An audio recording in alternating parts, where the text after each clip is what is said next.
likas na hinubog ng natural na kalikasan upang mahimo ang ganda ng isa sa pinakamataas na bundok sa parte ng Luzon, na sa ngayon ay maaaring masilayan ng ating mga mata. Halina't samahan ninyo ako na puntahan ang isa sa sumisikat na pasyalan na kung ikaw ay mahilig sa mga malaparaisong tanawin at matitikas na bulubundukin, sabay-sabay tayong mamangha sa ganda ng tinaguriang Parrot Mountain, ang Mount Olis ng Atok Benguet.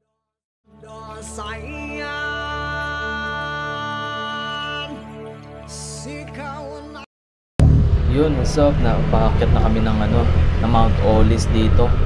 So kanina galing kami dun sa may second highest point din na kalsada sa may Halsema. Ayun, lumampas pala kami kaya bumalik kami papuntang Sakura Blossom.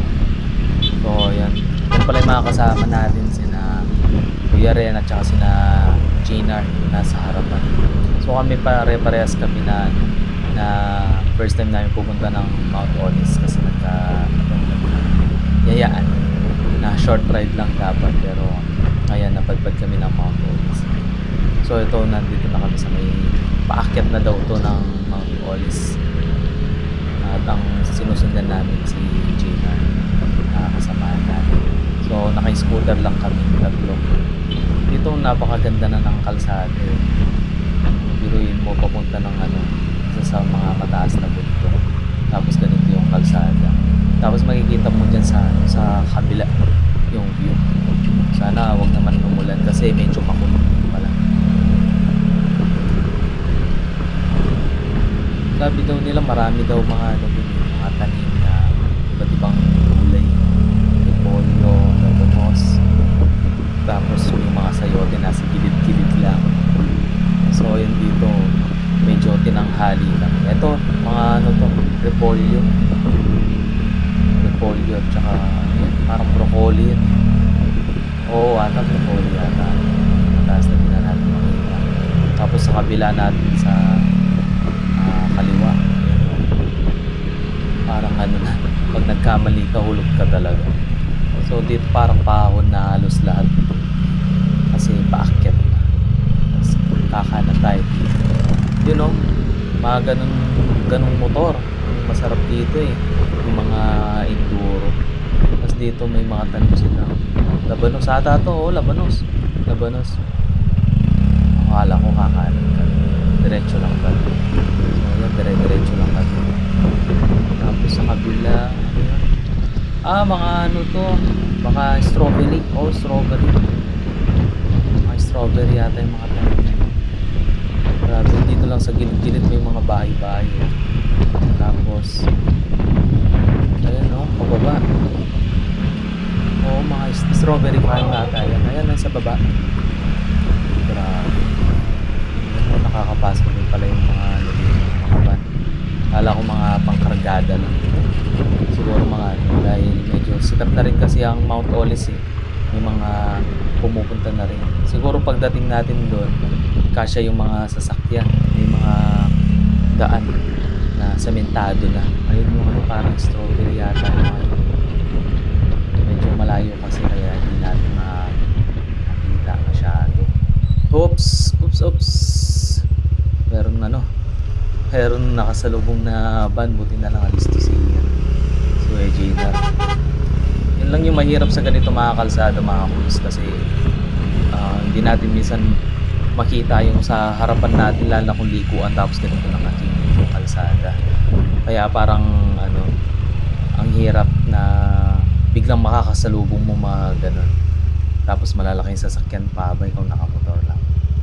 So dito kakanan tayo dito, hindi ko nakabasa kung ano yun. So ayan grabe, ang ganda na meron pa palang dito, hindi pa tapos na kalsada. Pinabahan ako, kala ko kakanan kami. Ginagawa pa tong kalsada na to. So ayan, pero okay naman, naman kasi hindi yata nag-uulan kaya hindi masyado maputi, pero dito may konting puti. Medyo ginagawa pa yung kalsada dito, parang yung kalsada kasi dito yung ano lang, ay ito yung ano, oo, ito yung Sakura Park, yung katulad sa Northern Blossom. So yan, alam ko lang yan pero di pa ako nakapasok dyan. So ayun, balik tayo. Ito pala yung ano, yung kalsada. Ganito lang pala yung kalsada nila dito na oops, kulat ako dun na ganito lang yung kalsada nila dito, yung sakto lang yung gulong ng sasakyan. Tapos yan, lubak-lubak na. Oops, ayan na, malayo pa lang nakikita ko na. Grabe. Kaya ginagawa siguro yung kalsada dito kasi nga nasira na dahil sa mga ano, truck na naghahakot ng ano, ng mga na-harvest na gulay. Grabe naman ang daan dito. Kaya siguro ginagawa dahil nasira-sira na. Kasi biruin mo naman ang makakadaan lang yung ano, yung saktong gulong ng sasakyan. Swerte pa tayo kasi single, pwede tayong lumipat sa kabila dun sa hindi masyadong sira. Pero grabe, bitak-bitak talaga. Kaya yan, lilipat tayo sa kabila. Pero parang pababa tayo dito eh. Siguro mga bandang ano, pagpakit na tayo ng bundok, paahon na yun. Kasi kanina paahon tayo tapos ngayon pababa. Kasi hanggang dito sira pa rin yung kalsada. Pero ano, mapagtsatsagaan naman tayo. Mapuntahan lang yung ano, Mount Olis na sinasabi nila. Grabe daw yung lamig nun at saka yung sirens. Oops, grabe. Buti na lang ano, mga sanay din yung mga kasama natin. Kaya yan, kahit lubak-lubak, go pa rin yung mga yan. Okay, ito na, Mount Olis Viewpoint. So ayan, diretso lang pala tayo. Yan, Mount Olis Viewpoint pataas. Ito na yung pahon. Grabe, scooter lang gamit natin pero kaya. Ito lang yung problema dito mga boys, na kapag halimbawa meron tayong mga nakakasalubong pagpaakyat tayo, grabe pahon talaga yung mga repol. Kapag ano, may kasalubong dito, panigurado tatabi tayo sa may damo-damo na yan kasi hindi talaga kakasya eh.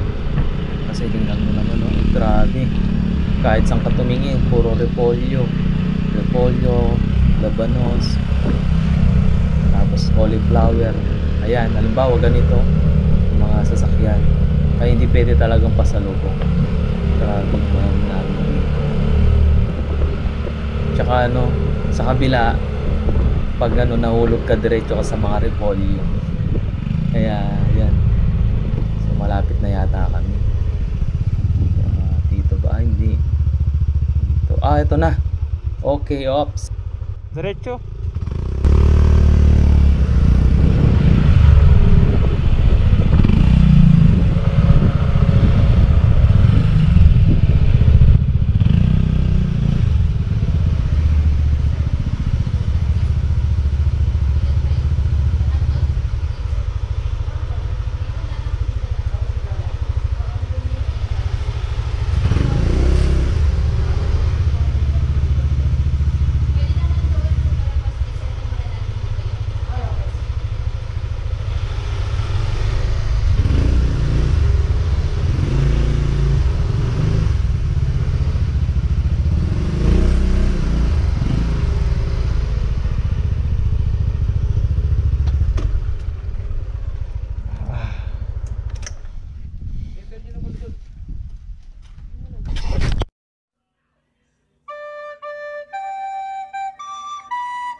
Tinaguri ang pangalawa sa pinakamataas na parte ng kabundukan na umaabot sa 7,976 talampakan. Dito na rin hinango ang pangalan ng bundok na ito.